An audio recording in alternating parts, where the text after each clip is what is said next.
di Palestina, Nabi Ismail di Mekah tanpa bimbingan seorang ayah. Tetapi kenapa Nabi Ismail alaihissalam bisa menjadi sosok yang paling mulia, sosok yang paling hebat, menjadi nabi yang utama? Kuncinya ada di Nabi Ibrahim alaihissalam.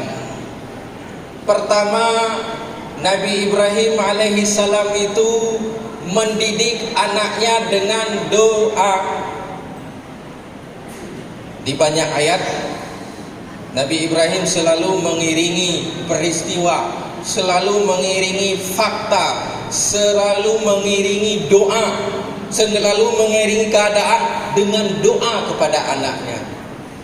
Bahkan ketika Nabi Ibrahim alaihissalam belum punya anak, beliau sudah berdoa, Rabbi habli minas solihin, curahkan, berikan kepadaku seorang anak yang saleh. Jadi doanya fisik dan non fisik. Kita doakan, Nibi anak kamu yang na MBS sehat dan bertaat. Berikan, curahkan kepada anak kami yang ada di MBS kesehatan dan kemauan belajar mereka, kesalehan mereka. Iringi dengan doa. Itu pesan saya kepada Bapak Ibu yang pertama.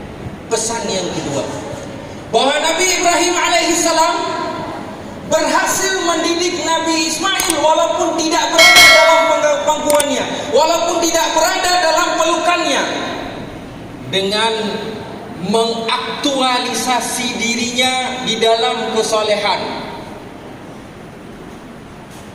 Perle tanya anak bersoleh, perle anak tanya bertaat. Kita ingin anak kita itu saleh, kita ingin anak kita itu taat, maka kita sendiri yang pertama harus taat.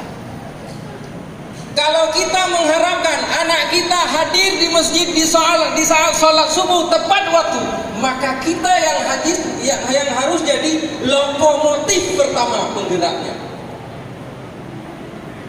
Kita yang hadir harus jadi lokomotif. Kita yang depan. Kita yang harus duluan bangun, mandi, kemudian ikut. Kita laksanakan sholat berjamaah.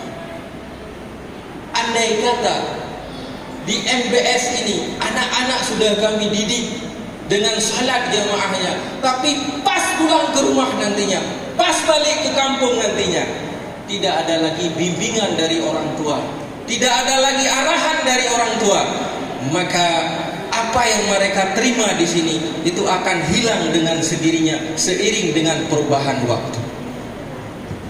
Mungkin ini saja yang bisa saya sampaikan.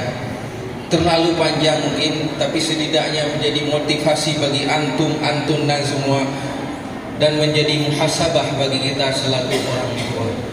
Kemudian mengenai pengumuman kapan siswa akan balik ke Dayah, itu akan disampaikan di grup di kemudian hari.